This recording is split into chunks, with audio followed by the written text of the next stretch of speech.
میں آپ کو روایتیں ابھی سناؤں گا. ایک صحابی رسول کا تو حال یہ تھا کہ عمر میں وہ حضور علیہ الصلوۃ والسلام سے بڑے تھے. تو ایک صحابی رسول نے کہا کہ آپ رسول اللہ سے بڑے ہیں. اکبر کا لفظ انہوں نے استعمال کیا. عربی میں جو بڑے کے لیے لفظ ہو سکتا ہے اکبر. تو بات تو بالکل سچی تھی, صحیح تھی, واقعی وہ عمر میں بڑے تھے, لیکن یہ اکبر کا لفظ, یہ بڑے کا لفظ حضور کے مقابلے میں انہوں نے اپنے لیے برداشت نہیں کیا, اور انہوں نے اسی سچی بات کو گھما کے کیا, اسی بات کو گھما کے کیا. اور کیا کہا جانتے ہیں؟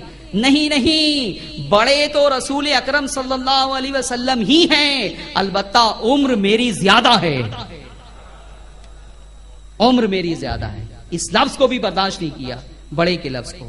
بہرحال میں ابھی آپ کو جو ہے دوسری روایتیں بتاؤں گا. لکھتے ہیں مولانا قاسم نانوتوی, انبیاء, نبی کی جمع انبیاء, انبیاء اپنی امت سے اگر ممتاز ہوتے ہیں تو علوم ہی میں ممتاز ہوتے ہیں. علم کی جمع علوم. انبیاء اپنی امت سے اگر ممتاز ہوتے ہیں تو علوم ہی میں ممتاز ہوتے ہیں.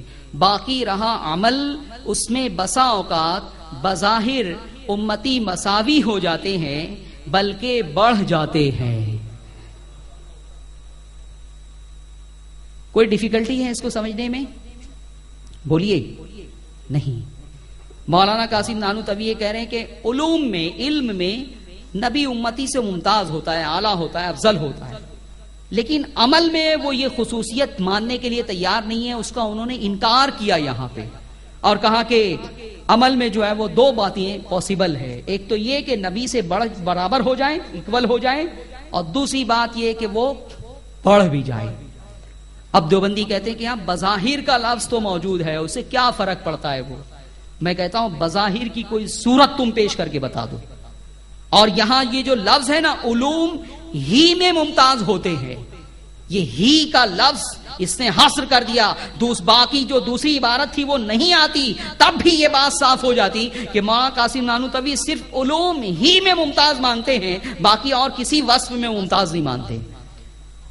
لیکن پھر انہوں نے کلیئر کر دیا کہ عمل کے معاملے میں یہ ہے کہ دونوں برابر بھی ہو سکتے ہیں اور دونوں جو ہے وہ بڑھ بھی سکتے ہیں, اور امتی جو ہے وہ بڑھ بھی سکتے ہیں. ماشاء اللہ. میرے عزیزوں اور میرے دوستوں, حضور علیہ الصلوۃ والسلام کا ایک سجدہ قیامت تک آنے والی ان کی امت جتنا مجموعی سجدہ کرے گی, ایک سجدے کا بھی تمہارے وہ سارے سجود مقابلہ نہیں کر سکتے ہیں.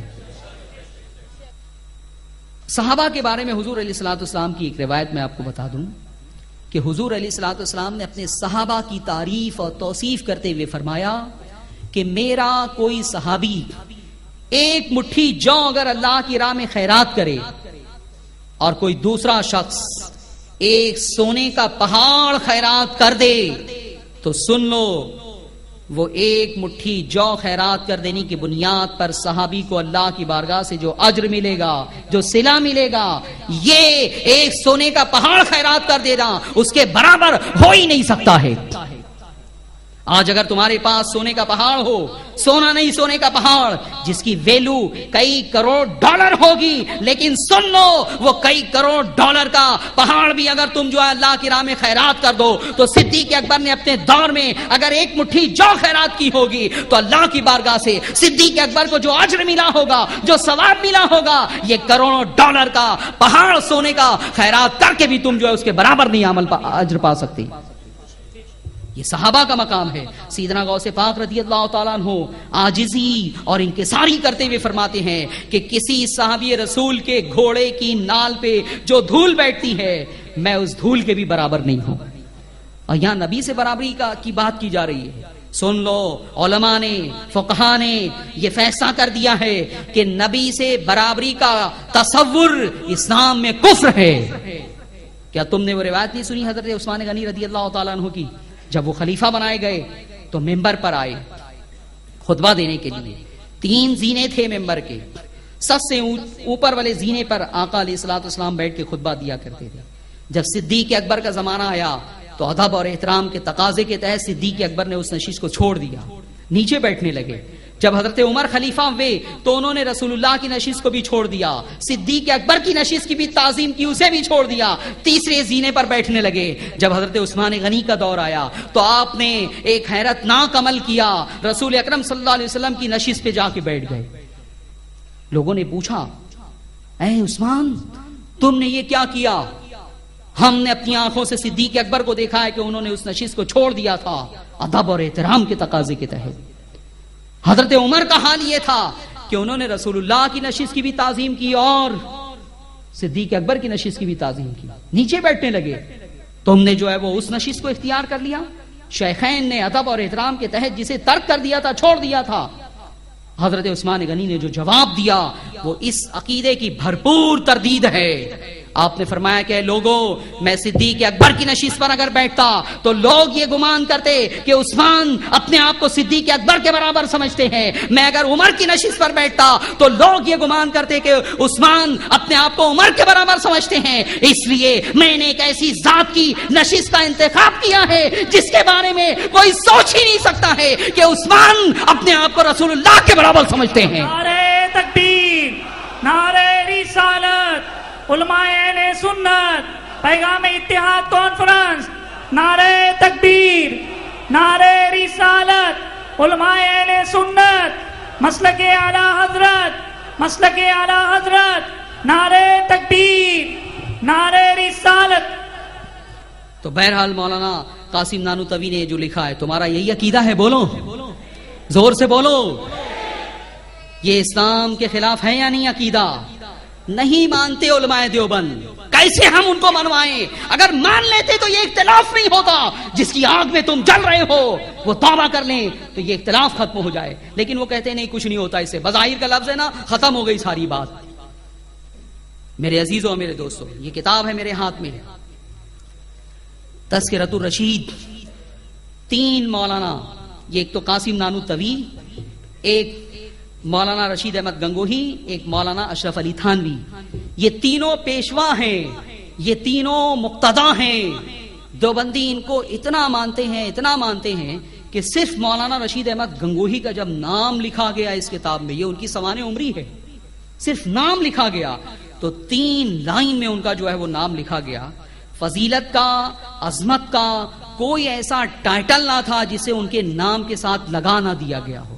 یہ دیکھیے آپ کو نظر آ رہا ہوگا، 3 لائن میں نام لکھا گیا ہے، قطب العالم، اسوۃ الفقہاء، غوث العظم۔ ہمارے غوث العظم شیخ عبد القادر ہیں جیلانی رضی اللہ تعالیٰ عنہ، لیکن دیوبندیوں کے غوث العظم ہیں رشید احمد گنگوہی۔ اور آپ کو شاید پہلی مرتبہ معلوم ہوا ہوگا کہ کیا وہ بھی غوث العظم کسی کو انہوں نے بھی بنا رکھا ہے؟ ہاں، اعلیٰ حضرت بھی بنا رکھا ہے انہوں نے۔ یہ اعتراض تو کیا جاتا ہے کہ امام احمد رضا کو آپ لوگ جو ہے وہ اعلیٰ حضرت کہتے ہو، حضور کو صرف حضرت کہتے ہو، اس طرح سے حضور کی توہین ہوتی ہے، یہ پہلو نکال رہے ہیں۔ لیکن حاجی امداد اللہ جو اشرف علی تھانوی، رشید احمد گنگوہی، قاسم نانوتوی کے پیر تھے، ان کو انہوں نے بھی اعلیٰ حضرت کا جو ہے لقب دے رکھا ہے۔ پوری کتاب میں سینکڑوں مرتبہ حاجی امداد اللہ کے نام کے ساتھ جو ہے وہ اعلیٰ حضرت لکھا ہے۔ بہرحال میں آپ کو ایک روایت سنا رہا ہوں، خواب کے ذریعے سے علماء دیوبند نے کس طرح سے حضور کی شان میں گستاخی کی۔ مولانا رشید احمد گنگوہی کی سوانح عمری ہے، یہ 2 جلد ہے، یہ اسی میں 2 جلد ہے، اور لکھی ہوئی ہے مولانا عاشق الہی میرٹھی کی، چھپی ہوئی ہے مکتبۃ الشیخ، محلہ مفتی اسٹریٹ، سہارنپور۔ اس کی جلد 1 صفحہ نمبر 46 پر ایک واقعہ لکھا ہوا ہے، سماعت فرمائے آپ۔ اس طرح کے خواب بہت ہیں، بہت ہیں، چند خواب میں آپ کو صرف سناؤں گا۔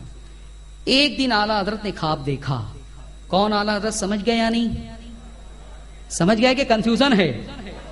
الحمدللہ ہمارے اعلیٰ حضرت تو انہوں نے محبت نبی کا درس دیا ہے، وہ ایسا خواب دیکھ ہی نہیں سکتے ہیں۔ اعلیٰ حضرت سے مراد حاجی امداد اللہ مہاجر مکی، یہ اتنے بڑے بزرگ تھے کہ مولانا رشید احمد گنگوہی کا حال یہ تھا کہ جب ان کا انتقال ہوا تو انہوں نے کہا آہ رحمت للعالمین، یعنی رحمت للعالمین کہا، کسے؟ حاجی امداد اللہ مہاجر مکی کو۔ اور سن لو حاجی امداد اللہ مہاجر مکی فاتحہ بھی کرتے تھے، میلاد بھی کرتے تھے، عرس بھی کرتے تھے، قیام بھی کرتے تھے، سلام بھی پڑھتے تھے، بالکل پکے بریلوی تھے حاجی امداد اللہ مہاجر مکی. لیکن انہوں نے اس کے باوجود جو ہے وہ ان کو رحمت للعالمین کہا. تو بہرحال میرے عزیزوں اور میرے دوستوں، خواب بیان کرتے ہیں کہ ایک دن